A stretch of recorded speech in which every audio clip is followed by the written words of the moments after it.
नमस्कार मित्रों। Supreme court का बड़ा फैसला सामने आया है।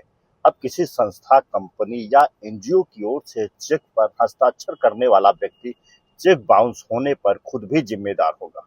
सुप्रीम कोर्ट ने कहा है कि यदि किसी व्यक्ति को चेक जारी करने पर उस पर हस्ताक्षर करने और भुगतान करने का अधिकार दिया गया है, तो वह चेक का आहरणकर्ता माना जाएगा और उसके खिलाफ चेक बाउंस का मुकदमा चल सकता है। मामला एक एनजीओ के कोषाध्यक्ष से जुड़ा था, जिसे संस्था की ओर से भुगतान करने का अधिकार दिया गया था। कोर्ट ने उसकी जिम्मेदारी तय करते हुए कहा कि अधिकार के साथ जवाबदेही भी आती है।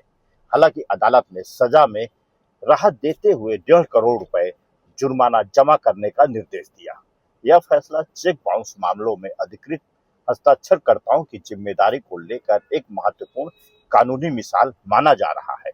हस्ताक्षर आपका तो जिम्मेदारी भी आपकी। ऐसे ही लेटेस्ट जजमेंट के लिए हमसे जुड़े रहें।